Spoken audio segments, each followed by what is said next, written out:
बिस्मिल्लाहिर्रहमानिर्रहीम। अस्सलाम वालेकुम स्टूडेंट्स, मेरा नाम कासिम अली है और मैं आपका फ़िज़िक्स टीचर हूँ। स्टूडेंट, हम फर्स्ट ईयर फिज़िक्स का चैप्टर नंबर 8 जिसका नाम था वेव्स, उसको डिस्कस करते आ रहे थे। अपनी प्रीवियस वीडियो तक भी हमने उसी को डिस्कस किया था और आज ऑलमोस्ट हमारे इस चैप्टर नंबर 8 यानी चैप्टर वेव्स के ऊपर ये वाली जो हमारी वीडियो होगी वो लास्ट वीडियो होगी। चूँकि अपनी प्रीवियस वीडियोस तक हमने इसके टॉपिक्स भी स्टडी कर लिए, इसकी एग्जांपल्स और न्यूमेरिकल्स हम सॉल्व करते आ रहे थे। इस चैप्टर के जो 3 न्यूमेरिकल्स थे वो रह गए हुए हैं और वो आज हम अपनी इस वाली वीडियो में सॉल्व करने की कोशिश करेंगे कि इस वीडियो में हमारे वो तीनों क्वेश्चन या तीनों जो न्यूमेरिकल्स आ रहे हैं वो हम सॉल्व कर सकें। तो स्टूडेंट, चलते हैं हम अपने न्यूमेरिकल्स की तरफ। जो अभी हम स्टार्ट करने जा रहे हैं न्यूमेरिकल, वो है न्यूमेरिकल नंबर 8.8। ठीक है, न्यूमेरिकल नंबर 8.8 अभी हम स्टार्ट करने जा रहे हैं। 8.8 की मैं स्टेटमेंट पढ़ने जा रहा हूँ। आप स्टेटमेंट पर फोकस करें या मेरे अल्फाज पर फोकस करें, या अगर बुक आपके पास है तो मेरे साथ साथ कंपेयर करते जाएं ताकि आपको समझ आ सके कि न्यूमेरिकल में पूछा क्या जा रहा है और हमने फाइंड क्या करना है और किस तरह से हम उसको फाइंड करेंगे। स्टूडेंट, स्टेटमेंट बता रहे हैं, 2 cars P and Q travelling along motorway in the same direction. कि आपके पास 2 कार्स हैं, ठीक है, मोटरवे पर एक ही डायरेक्शन में मूव कर रही हैं। The leading car P travels at a steady speed of 12 metre per second. The other car Q travelling at steady speed of 20 metre per second. ठीक है, 2 कार्स हैं, एक की स्पीड जो है वो 12 मीटर पर सेकेंड है, ठीक है, एक की स्पीड है वो 20 मीटर पर सेकेंड है। Its horn to emit a steady note which P's driver emit has a frequency of 830 Hz। कहते हैं कि क्या किया कि जो पीर वाला कार थी उसके ड्राइवर ने हार्न बजाया तो उसकी जो पिच आ रही है आपके पास, ठीक है, उस पिच की जो फ्रीक्वेंसी आपके पास आई 830 hertz. What frequency does Q's on driver hear. कि जो क्यू वाला ड्राइवर था, क्यू कार वाला ड्राइवर था, उसने कितनी फ्रीक्वेंसी की आवाज़ सुनी वो आपने फाइंड करनी है। यानी कि आपके पास 2 कार्स थी, सेम डायरेक्शन में मूव कर रही थी, ठीक है, लेकिन एक थोड़ी सी आगे थी, एक थोड़ी सी पीछे थी। फिर जो आगे जा रही थी उसने एक हार्न बजाया, हार्न की जो पिच की फ्रीक्वेंसी आई वो आई 830 हर्ट्ज। और जो क्यू वाला या दूसरा जो ड्राइवर था उसने उस हार्न की पिच कितनी या उसकी जो फ्रीक्वेंसी थी कितनी फ्रीक्वेंसी की साउंड सुनी, आपने वो कैलकुलेट करनी है। ठीक है, एफ क्यू हम इधर फाइंड करेंगे चूँकि पी और क्यू 2 फ्रीक्वेंसीज आ रही हैं हमारे पास। पी की अलग से आएगी, क्यू की अलग से, लेकिन पी वाली उन्होंने दे दी हुई है और क्यू वाली हम कैलकुलेट करेंगे। तो चलते हैं स्टूडेंट गिवन डाटा की तरफ। गिवन डाटा में पहले बताया जा रहा है speed of car P, speed of car P is equal to u P is equal to 12 metre per second. ठीक है, speed of car Q is equal to 20 metre per second. फिर उसके बाद स्पीड ऑफ साउंड दी हुई है, velocity आपने याद रखनी होती है। Speed of sound is equal to V is equal to आ जाएगा 340 मीटर पर सेकेंड। और उसके बाद फ्रीक्वेंसी दी हुई है, फ्रीक्वेंसी ऑफ P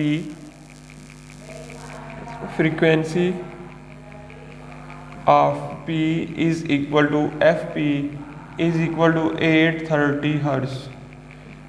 ठीक है स्टूडेंट्स, ये आपके पास गिवन डाटा आ गया। 2 तरह की स्पीड, दोनों कार्स की अलग अलग से स्पीड दी हुई है। आगे स्पीड ऑफ साउंड जो है वो आपने एक कांस्टेंट वैल्यू आपने खुद से याद रखनी होती है जब साउंड का जिक्र किया जा रहा हो। उसके बाद फ्रीक्वेंसी जो पी वाली कार की तरफ से हार्न आ रहा था, हार्न की आवाज़ आ रही थी, उसकी फ्रीक्वेंसी आपके पास 830 हर्ट्ज। आगे टू फाइंड स्टूडेंट्स आपने क्या निकालना है इस न्यूमेरिकल के अंदर। टू फाइंड कहते हैं कि frequency heard by Q, frequency heard by Q is equal to आपके पास आएगा एफ क्यू। तो ये आपने क्या करनी है, फाइंड करनी है, ये आपने याद रखना है। ठीक है स्टूडेंट्स,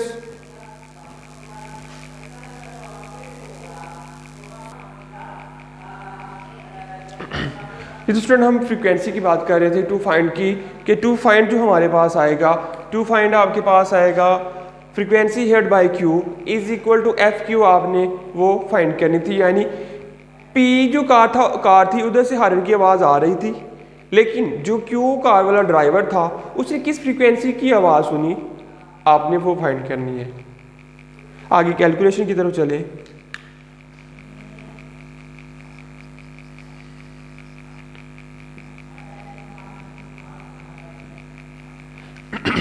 कैलकुलेशन में स्टूडेंट कहते हैं speed of Q relative to P is equal to u s is equal to u Q minus u P 8 meter per second. ठीक है, speed of Q relative to P, speed of Q relative to P. ठीक है, P के लिहाज से जो Q की speed आएगी वो आएगी u s is equal to u Q minus u P is equal to, ठीक है, आपके पास क्या आएगा 20 minus 12 is equal to 8 meter per second. ठीक है, दोनों की स्पीड में अगर फ़र्क निकालना होगा तो क्योंकि एक कार आगे थी एक कार पीछे थी, ठीक है, तो उनमें उनकी स्पीड में फ़र्क निकालना होगा तो दोनों की स्पीड में से बड़ी में से छोटी वैल्यू माइनस कर देंगे तो आपके पास फ़र्क आ जाएगा। कहते हैं using Doppler formula when source is moving toward listener. ठीक है, डोपलर का फार्मूला यूज़ करना है जब जो आपके पास ऑब्जर्वर था वो सोर्स की तरफ आ रहा हो। ठीक है, when source is moving towards observer, जब सोर्स जो है वो ऑब्जर्वर की तरफ आ रहा हो, तब इस हालत में जो हमने डोपलर का फार्मूला पढ़ा था आपने वो लगा के तो इधर से फ्रीक्वेंसी कैलकुलेट करनी है। ठीक है, using Doppler formula,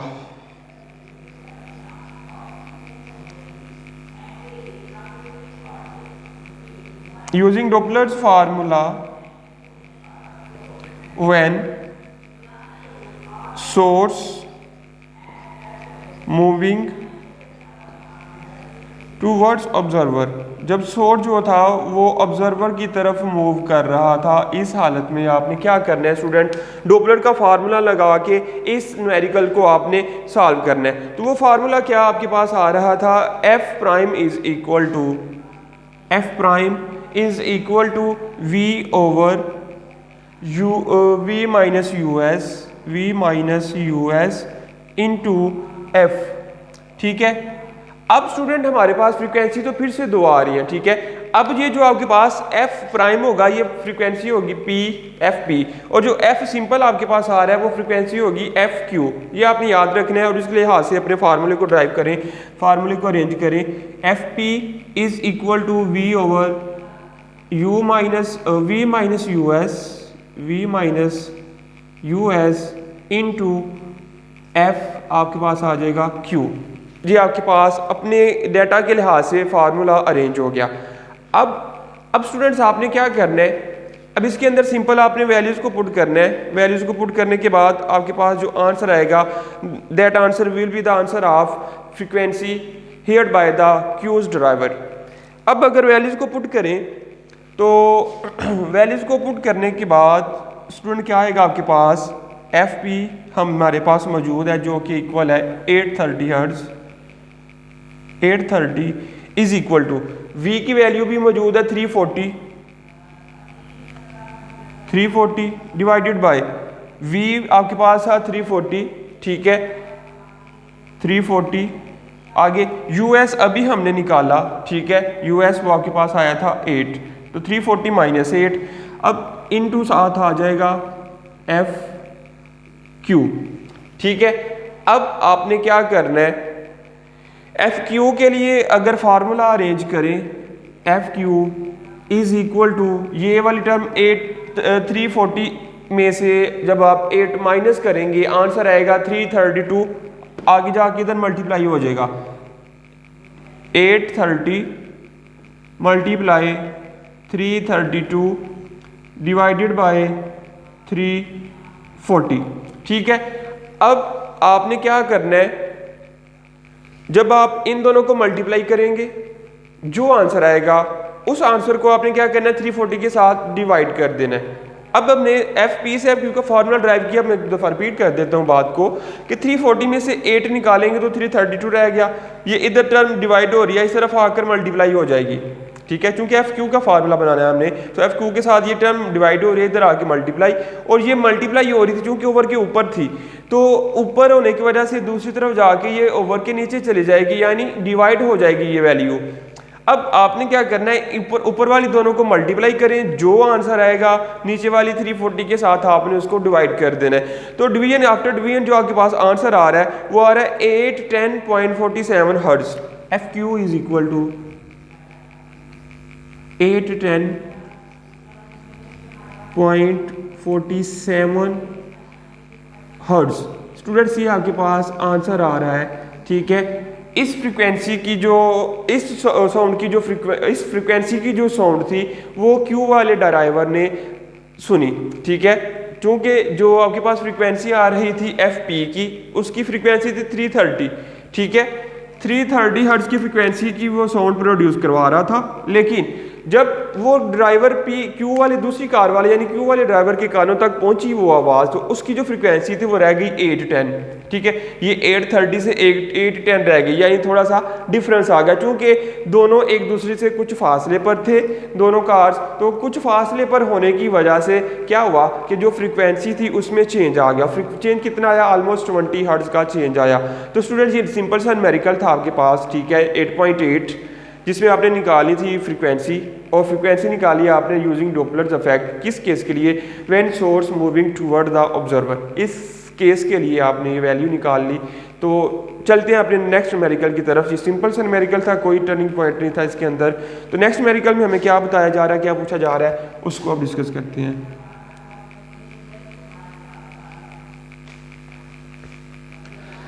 numerical number 8.9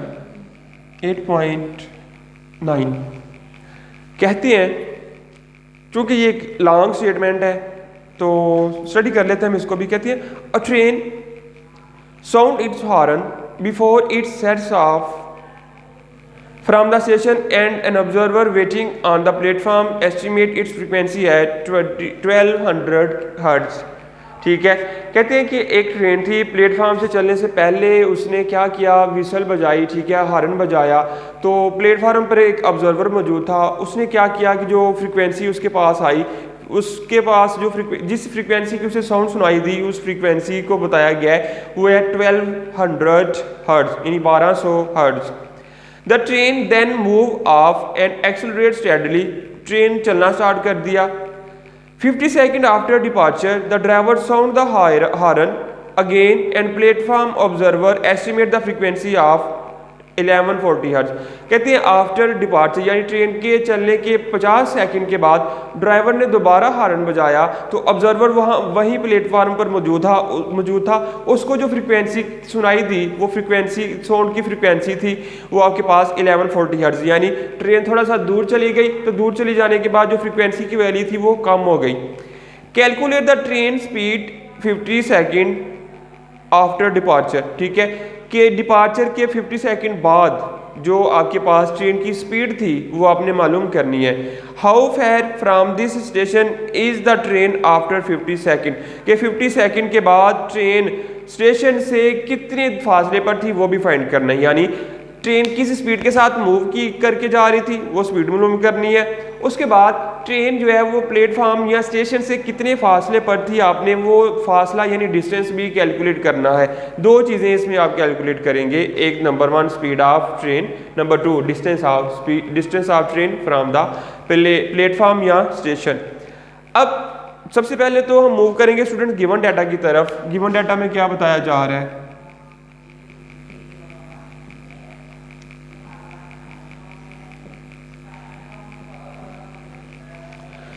given data में कहते हैं ओरिजिनल फ्रीक्वेंसी ऑफ हॉर्न, ठीक है, ओरिजिनल फ्रीक्वेंसी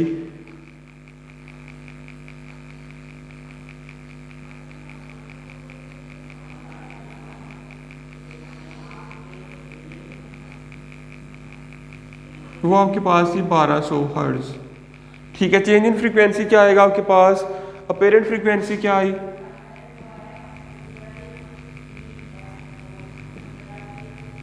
अपेरेंट फ्रीक्वेंसी को आप एफ प्राइम कह लें, वो आई 1140 हर्ट्ज। ठीक है, कम हो गया, पहले 1200 थी, उसके बाद कितनी होगी 1140। अब speed of sound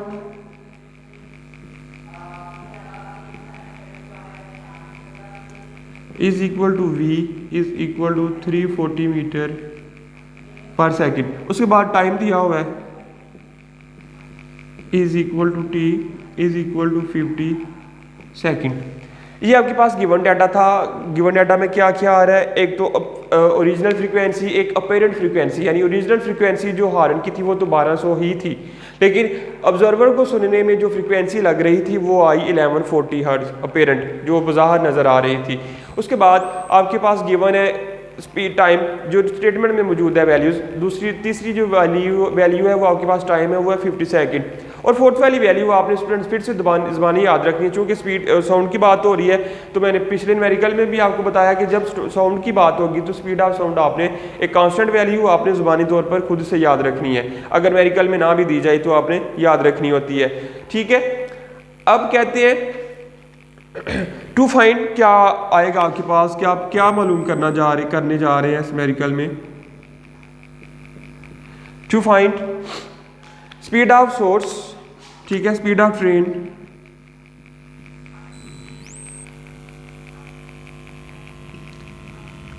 speed of train आपके पास यूएस होगा, वो आप फाइंड करेंगे।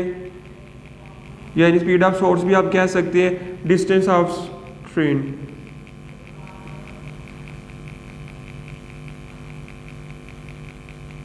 ये भी आप एस फाइंड करेंगे। ठीक है, आगे कैलकुलेशन अगर जब हम परफॉर्म करवाएंगे, कैलकुलेशन कैसे आएंगी इसकी, उसको अब देखते हैं। स्टूडेंट्स कैलकुलेशन में कहते हैं using Doppler's formula when source is moving away from listener. अब फिर से हमने डॉपलर का फार्मूला ही यूज करना है, लेकिन स्टेटमेंट क्या होगी, जो केस है वो चेंज हो जाएगा।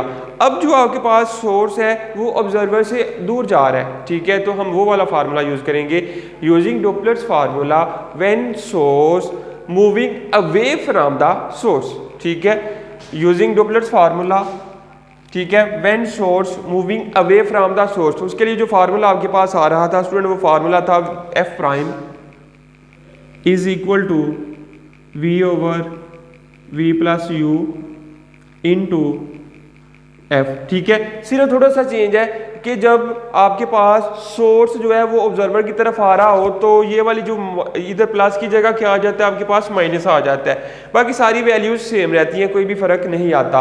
तो इस प्लस माइनस की वजह से ही हमारे पास ये डिफरेंस आता है कि सोर्स जो है वो ऑब्जेक्ट की तरफ आ रहा है या ऑब्जेक्ट से दूर जा रहा है, तो ये आपके पास फार्मूला बन जाता है। अब स्टूडेंट अगर हम फार्मूले में सारी वैल्यूज को पुट करें, तो वैल्यूज को पुट करने के बाद आपके पास क्या क्वेश्चन बनेगा, एफ प्राइम आपके पास था 1140 इज इक्वल टू वी आपके पास था 340 डिवाइडेड बाय वी आपके पास था 340 प्लस यू एस आपने फाइंड करना है। ये सोर्स की वेलोसिटी थी या स्पीड थी। एफ आपके पास आ रहा है 1200। ठीक है, अब क्या करना है, आपने वैल्यू निकालनी है यूएस के लिए। तो स्टूडेंट्स यूएस के लिए जो वैल्यू आपकी बनेगी, ये देखें, सिर्फ क्या सिंपल काम होना है, इतना डिफिकल्ट नहीं है। ये टर्म इधर डिवाइड हो रही है, इधर जाके मल्टीप्लाई हो जाएगी और ये इधर से इधर चली जाएगी, यानी दोनों को इंटरचेंज कर दे।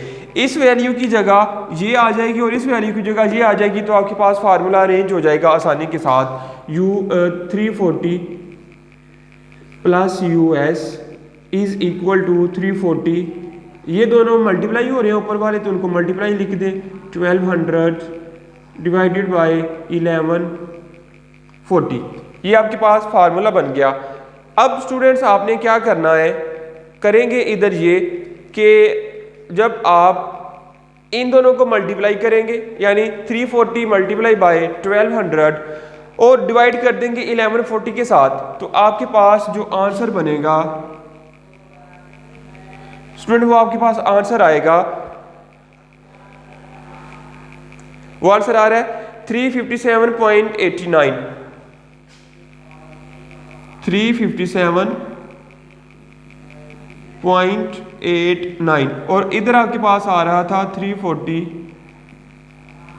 Plus US। और जो कि हम स्टूडेंट्स US फाइंड करना है हमने, हमारे पास जो गिवन फाइंड करने के लिए था वो US था, स्पीड ऑफ सोर्स या ट्रेन। तो आपके लिए US is equal to 357.89 minus 340, ठीक है। और US जो आपके पास आएगा 357 में से आप निकालें 340, तो बाकी आपके पास स्टूडेंट्स बनते हैं 17.89 आपके पास आंसर आ जाएगा 17.89 मीटर पर सेकंड। इस स्पीड के साथ जो ट्रेन थी वो जा रही थी आपके पास प्लेटफॉर्म से दूर, ठीक है। यानी 50 सेकंड के बाद जो स्पीड आई ट्रेन की, या ट्रेन जो जिस स्पीड के साथ मूव कर रही थी वो स्पीड आपके पास है 17.89 मीटर पर सेकंड। ये आपके पास आ गई स्पीड ऑफ द सोर्स या स्पीड ऑफ ट्रेन, ठीक है। सबसे पहले ये वैल्यू आप फाइंड कर रहे थे ए वाली, अब आप मालूम करने जा रहे हैं बी। मालूम बी क्या था आपके पास, डिस्टेंस कवर्ड बाय ट्रेन कि 50 सेकंड के बाद उसकी स्पीड तो आपके पास आ गई कि इस स्पीड के साथ वो मूव कर रही थी, ठीक है। इस स्पीड के साथ वो मूव करते हुए जा रही थी, लेकिन इस स्पीड के साथ मूव करने के बाद 50 सेकंड बाद उसने डिस्टेंस कितना कवर किया प्लेटफॉर्म से या अपनी रेस्ट पोजीशन से after the position of 50 seconds, ठीक है। तो तब डिस्टेंस कितना कवर हुआ, अब हम वो कैलकुलेट करेंगे। तो उसके लिए स्टूडेंट कहते हैं acceleration of the train is uniform, ठीक है। कहते हैं acceleration of the train is uniform,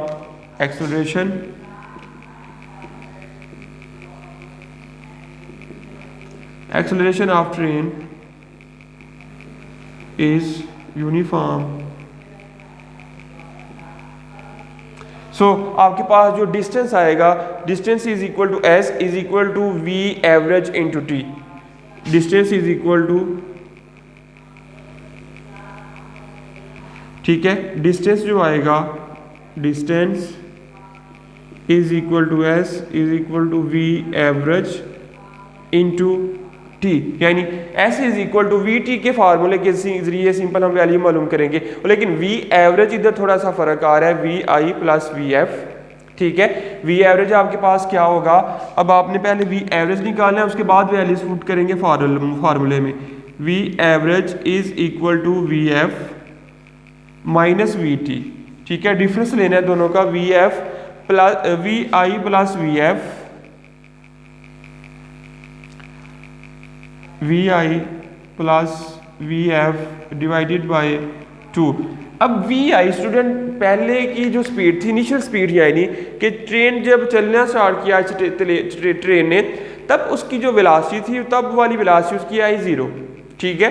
तब जो वेलोसिटी थी वो कितनी आई, 0 प्लस, और चलने के बाद की जो वेलोसिटी थी एंड पे जाकर 50 सेकंड के बाद वो थी 17.89 डिवाइडेड बाय 2। जब 0 प्लस 17.89 करेंगे तो आंसर सिंपल आपके पास आ जाएगा 17.89, ठीक है, या 17.89। अब 17.89 को जब आप 2 के साथ डिवाइड करेंगे तो स्टूडेंट आपके पास आंसर आएगा 8.95 मीटर पर सेकंड, ठीक है। वी एवरेज हमने निकाल ली। वी एवरेज निकालने के लिए जब भी हमने किसी चीज़ की एवरेज निकालनी हो तो जितनी टर्म्स आपके पास हो सबको प्लस करके और टोटल नंबर ऑफ टर्म्स के साथ डिवाइड कर देते हैं। तो एवरेज निकालने के लिए हमारे पास अब वेलोसिटी थी, तो 2 वेलोसिटी, एक इनिशियल वेलोसिटी और एक फाइनल वेलोसिटी, यानी 2 वेलोसिटीज आ रही थी, दोनों को प्लस किया। नंबर ऑफ टर्म्स कितना था, कितने थे, 1 और 2, और 2 के साथ हमने डिवाइड किया। फिर वी आई तो आपके पास 0 था, चूंकि इनिशियल जो वेलोसिटी थी यानी रेस्ट की हालत से ट्रेन ने चलना स्टार्ट किया, तो 0 प्लस 17.3 आपके पास वी एफ आई थी, तो आपने वैल्यू पुट कर दी। अब जो आपके पास फार्मूला आ रहा है s is equal to we average, ठीक है, इसमें आप वैल्यू पुट करें, s is equal to, now S is equal to we average cross t. तो S is equal to we average आई आपके पास 8.95 और टाइम था आपके पास स्टूडेंट्स 50, ठीक है। आफ्टर 50 सेकंड की बात हो रही थी कि 50 सेकंड्स के बाद इसने कितना फासला, कितना डिस्टेंस ट्रेवल किया, तो आपके पास आ रहा है 448 s is equal to 448 meter, 448 meter. ठीक है, 50 सेकंड के बाद उसने कितना फासला तय किया, 48 मीटर पर सेकंड। ये आपके पास आ गया डिस्टेंस। तो ये न्यूमेरिकल था स्टूडेंट हमारे पास 8.9 वाला, जो कि बिल्कुल सिंपल था, इतना टफ नहीं है। गिवन क्या था आपके पास, दो फ्रीक्वेंसीज थी, उसके बाद टाइम था, उसकी मदद से आपने निकालना था। एक तो सोर्स की जो स्पीड थी, यानी इस केस में जो सोर्स है वो ट्रेन है, तो ट्रेन की स्पीड निकालनी थी।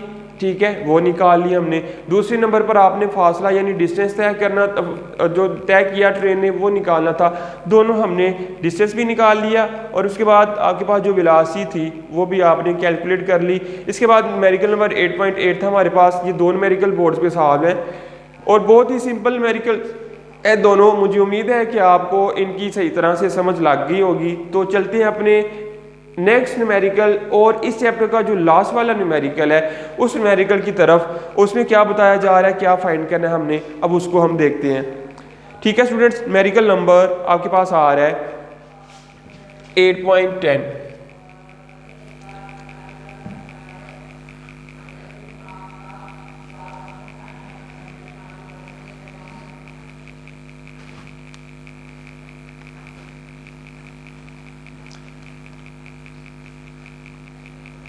न्यूमेरिकल नंबर 8.10 अभी हम सॉल्व करने जा रहे हैं।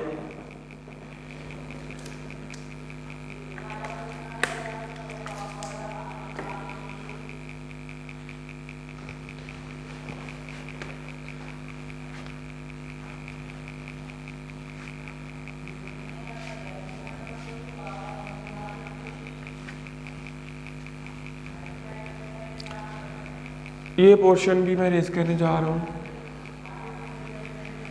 न्यूमेरिकल नंबर 8.10 अगर आपके पास बुक मौजूद है तो एक दफ़ा आप उसकी स्टेटमेंट को रीड करें ताकि आपको कुछ आइडिया हो सके कि न्यूमेरिकल को हमने कैसे सॉल्व करना है। तो स्टूडेंट, न्यूमेरिकल नंबर 8.10, ठीक है, उसको अभी हम डिस्कस करते हैं। 8.10 की मैं स्टेटमेंट पढ़ने जा रहा हूँ। स्टेटमेंट में स्टूडेंट बताया जा रहा है, कहते हैं the absorption spectrum of train galaxy is measured and the wavelength of one of the line identified at the calcium alpha line is found to be 478 nanometer. एक अब्जॉर्प्शन स्पेक्ट्रम है, उसके लिए कैल्शियम अल्फा लाइन जो found हुआ है वो आया 478 meter nanometer. The same line has a wavelength of 397 nanometer when measured in laboratory. कि उसी तरह की एक और आपके पास लाइन थी, उसकी जो लेबॉर्ट्री में मेजरमेंट ली गई वो आपके पास आई 397, लेकिन आपके पास जो दूसरी आइडेंटिफाइड वैल्यू आ रही है वो आ रही है 478 नैनोमीटर। अब कहते हैं is the galaxy moving towards or away from the earth. ठीक है, गैलेक्सी जो थी वो अर्थ से करीब आ रही है या अर्थ से दूर जा रही है, आपने ये फाइंड करना है। ठीक है, नंबर 1। फिर calculate the speed of galaxy relative to earth. Relative to earth के लिहाज से स्पीड ऑफ गैलेक्सी आपने फाइंड करनी है। तो स्पीड ऑफ जो गैलेक्सी स्टूडेंट होगी या स्पीड ऑफ जो लाइट इसके लिए आपके पास आएगी वो आपने याद रखनी है। वो आती है आपके पास 3 × 10⁸ मीटर पर सेकंड। अब ये अपनी वैल्यूज दी हुई हैं, ठीक है, गिवन डाटा में जो, उसकी मदद से आपने दो चीज़ें निकाली हैं कि जो गैलेक्सी है वो ज़मीन की तरफ आ रही है, ये ज़मीन से परे दूर जा रही है। दूसरी बात कि स्पीड ऑफ गैलेक्सी की स्पीड के साथ मूव कर रही है, आपने ये भी कैलकुलेट करना है। दो चीज़ें आप कैलकुलेट करेंगे अपने इस न्यूमेरिकल के अंदर। न्यूमेरिकल नंबर 8.10 लास्ट वाला न्यूमेरिकल है, इसका जो गिवन डाटा स्टूडेंट वो मैं लिखने जा रहा हूँ। अब कहते हैं अपेरेंट वेवलेंथ। ठीक है, अपेरेंट वेवलेंथ दी हुई है, apparent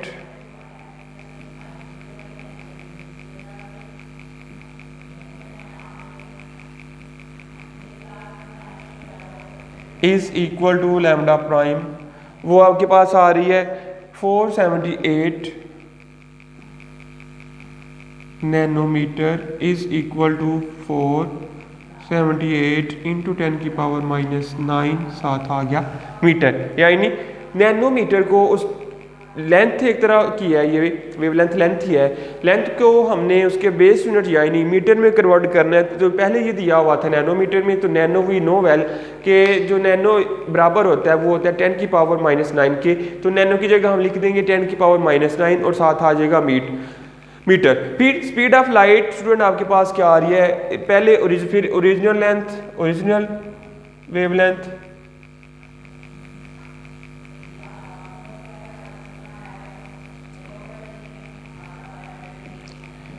is equal to lambda, वो आपके पास थी 397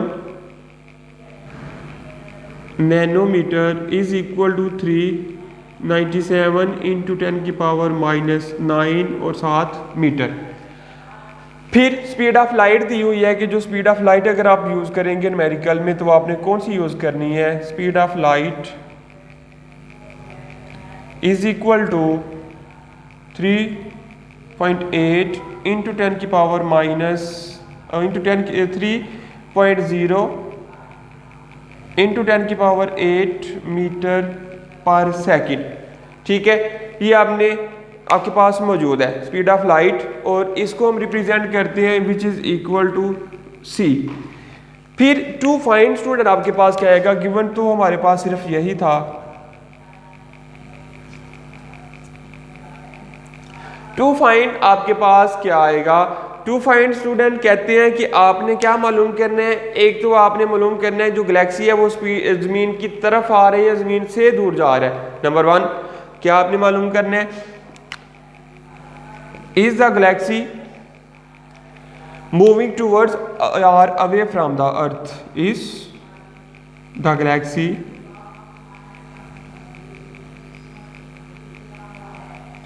moving towards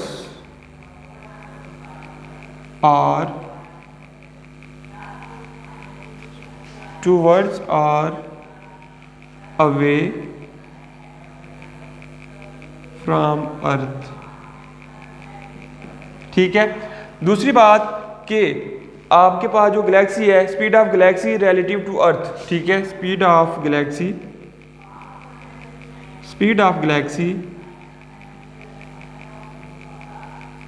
relative to earth.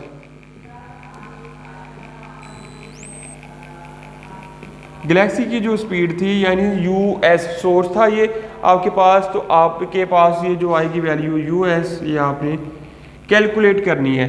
B part आपके पास ही आएगा। अब जब कैलकुलेशन की तरफ मूव करें स्टूडेंट्स,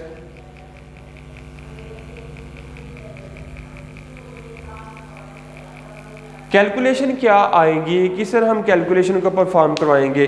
स्टूडेंट पहले हम मालूम करेंगे इसका v।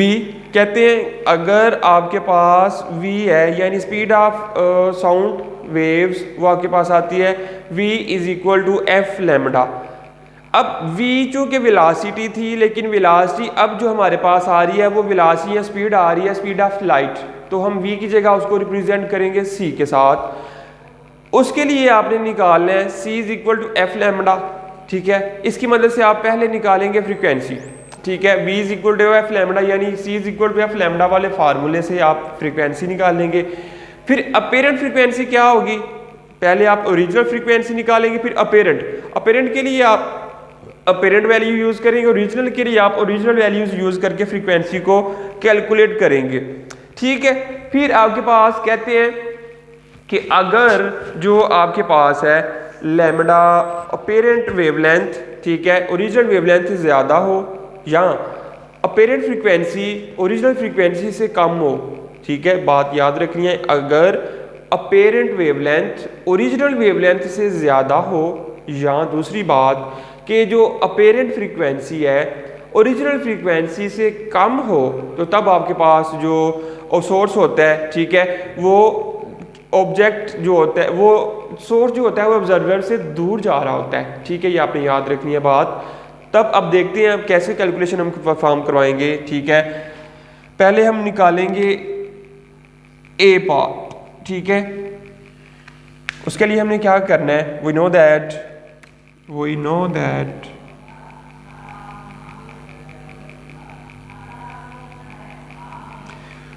v is equal to f lambda, या v की जगह अब आपके पास आ रहा है c is equal to f lambda, या f is equal to c over lambda.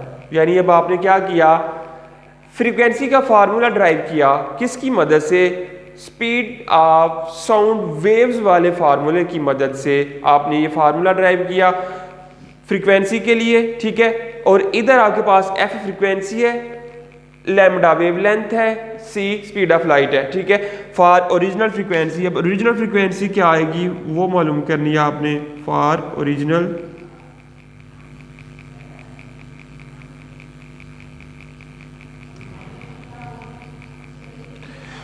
Frequency जो फार्मूला बनेगा स्टूडेंट वो एज इट इज आ जाएगा, f is equal to c over lambda. तो c आपके पास था 3 इंटू 10 की पावर 8 डिवाइडेड बाय, अब ओरिजिनल लैम्डा क्या आपके पास आ रहा था 397 इंटू 10 की पावर -9, ठीक है, इंटू 10 की पावर -9। जब आप इसको कैलकुलेट करेंगे स्टूडेंट तो आंसर आएगा 7.56 इंटू 10 की पावर 14 इज इक्वल टू 7 की पावर -14 इंटू 10 की पावर +14 हर्ट्ज। माइनस नहीं आएगा, 14 सिंपल और 7 हर्ट्ज, ये आपके पास वैल्यू आ जाएगी, ठीक है। फ्रीक्वेंसी फॉर ओरिजिनल वेवलेंथ, ठीक है, फ्रीक्वेंसी फॉर ओरिजिनल वेवलेंथ। अब जो frequency for apparent wavelength, frequency for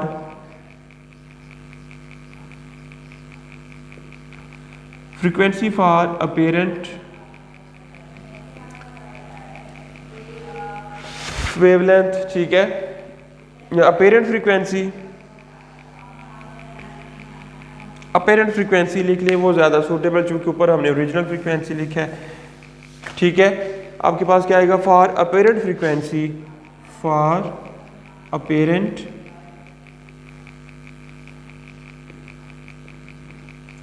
frequency, ठीक है। अपीरेंट फ्रीक्वेंसी के लिए स्टूडेंट आपके पास जो फार्मूला तो सेम यही रहेगा, लेकिन क्या हो जाएगा, आपकी जो वैल्यूज हैं वो अपीरेंट वाली बन जाएंगी, यानी प्राइम वाली बन जाएगी। इधर जो वैल्यू आपने पुट की थी वो simple lambda be simple f be simple, लेकिन इधर जो आपके पास वैल्यूज आएंगी वो आएंगी f prime is equal to c, constant value थी लैम्डा प्राइम।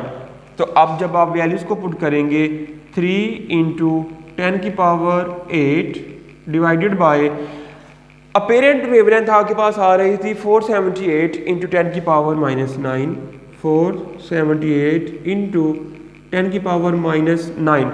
और जब आप स्टूडेंट्स इनको कैलकुलेट करेंगे कैलकुलेटर की मदद से तो आंसर आएगा 6.28 इंटू 10 की पावर 14 और 7 यूनिट आ जाएगा hertz.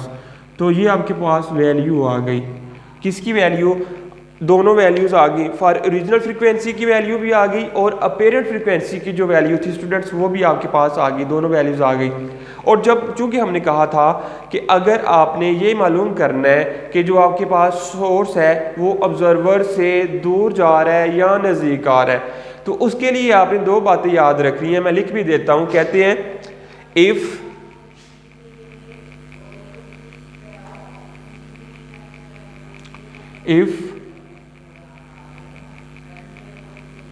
Lambda prime greater than lambda और frequency prime less than frequency, then observer then the source, ठीक है, देन जो आपके पास सोर्स होगा, ठीक है, देन सोर्स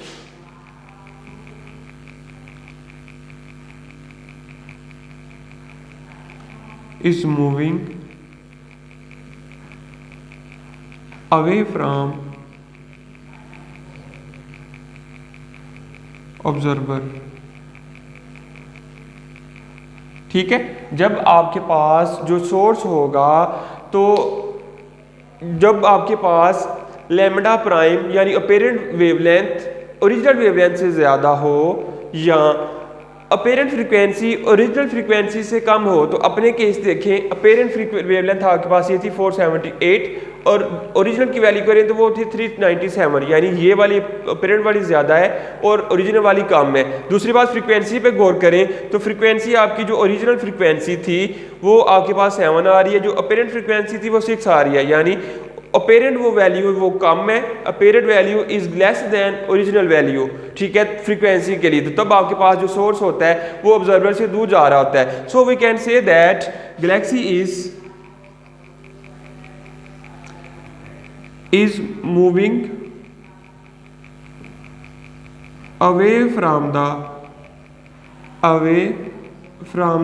अर्थ, ठीक है। जो गैलेक्सी है वो अर्थ से क्या कर रहा है, दूर जा रहा है। ये आपके पास आ गया पहला आंसर, पहली वैल्यू। अब जब दूसरी वैल्यू आप स्टूडेंट कैलकुलेट करने जाएंगे, दूसरी वैल्यू आप कैलकुलेट करेंगे, दूसरी वैल्यू क्या थी आपके पास, दूसरा आपने फाइंड करना था कि स्पीड ऑफ गैलेक्सी, यानी जो गैलेक्सी है वो किस स्पीड के साथ मूव कर रहा है, लेकिन किस लिहाज से, किस के रिलेटिव टू द अर्थ के लिहाज से वो किस स्पीड के साथ मूव कर रहा था, आपने वो कैलकुलेट करना है इसमें। अब कहते हैं बी वाला जो आप मालूम करेंगे, for b speed of Galaxy,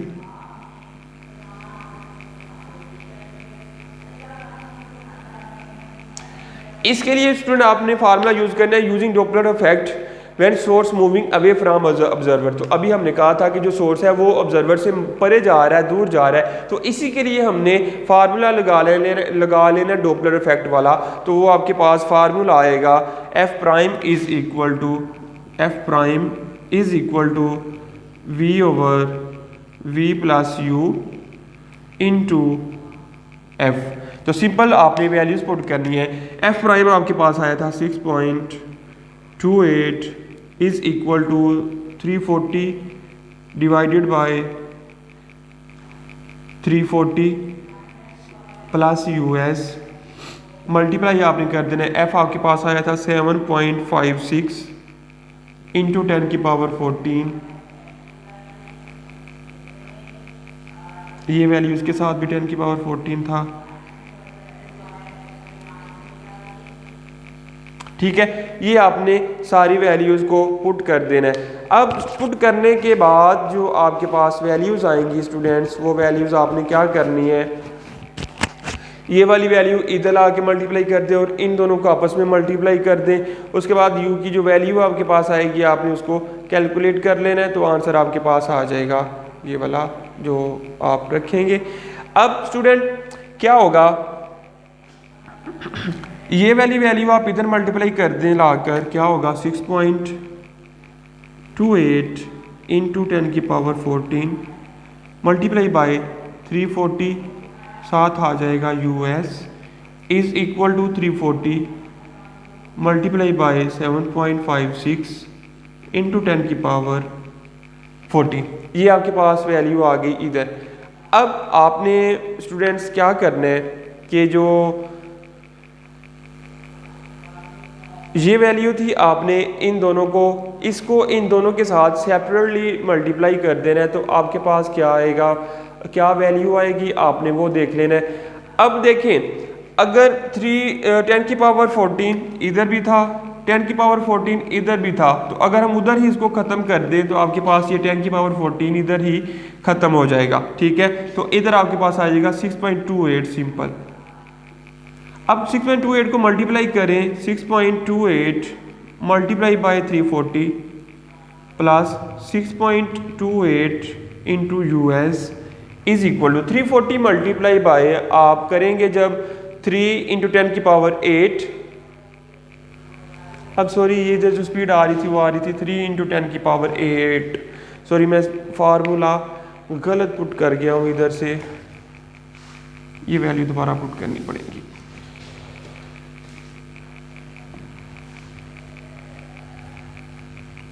मैंने फार्मूला हमारे पास जो था वेलोसिटी के लिए वो था इस केस में स्पीड ऑफ लाइट, लेकिन मैं सिंपल साउंड की स्पीड लिखते जा रहा था, तो सॉरी उसके लिए एफ प्राइम की वैल्यू आपके पास मौजूद है, वो आपके पास वैल्यू आएगी 6.28 इंटू 10 की power 14 is equal to v आपके पास आ रहा था 3 इंटू 10 की पावर 8, 3 इंटू 10 की पावर 8 डिवाइडेड बाय 3 इंटू 10 की पावर 8। ये तो वैल्यूज पुट कर रहे थे हम, ठीक है। विलासी की वैल्यू आ गई। विलासी चूंकि इस केस में आपके पास स्पीड ऑफ लाइट था, ये भी फार्मूला भी मैं दुरुस्त कर देता हूँ। ये आपके पास था c, ये वाला वी भी आपके पास क्या बन जाएगा c, यानी स्पीड ऑफ लाइट की बात हो रही है हमारे पास इस न्यूमेरिकल में। तो इधर जब आप वैल्यूज को पुट करेंगे, साथ इधर आपके f आ जाएगा 7.56 इंटू 10 की पावर 14। अब स्टूडेंट 10 की पावर 14 ये भी है, 10 की पावर 14 ये भी है, तो कट जाएगा। अगर आप इधर को इसको इधर लाके डिवाइड करेंगे फिर भी सेम वैल्यू कट जाएगी, या इसको इधर लाएंगे तो सेम वैल्यू फिर भी कैंसिल आउट हो जाएगी। तो अब आपने क्या करना है, ये वाली टर्म को इधर लाकर मल्टीप्लाई करें।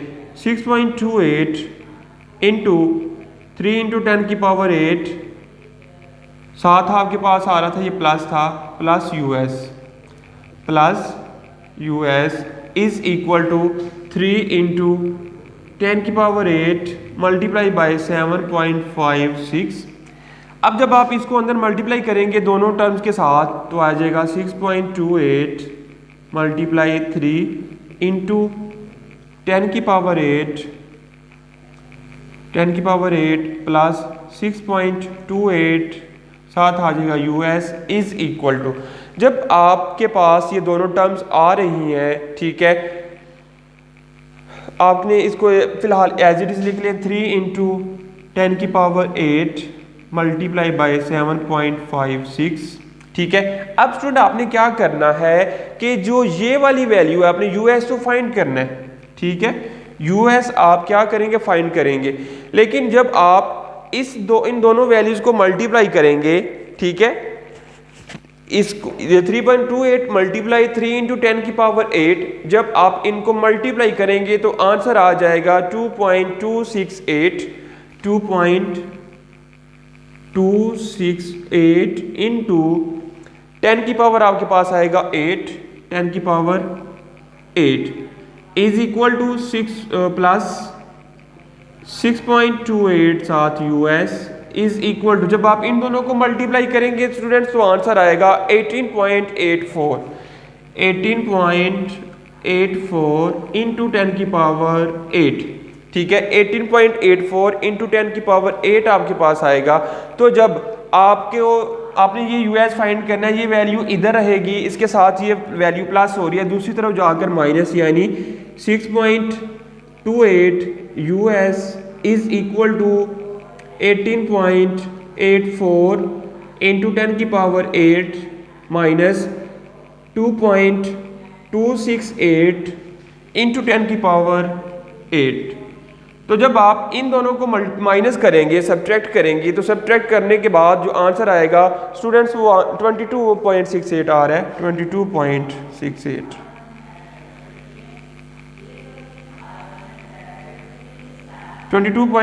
आपके पास आंसर आ रहा था। जब आप इन दोनों को स्टूडेंट्स माइनस करेंगे तो माइनस करने के बाद जो आंसर आएगा वो आएगा 384 इंटू 10 की पावर 6 पॉइंट, चलिए मैं इधर स्टेप कर देता हूँ,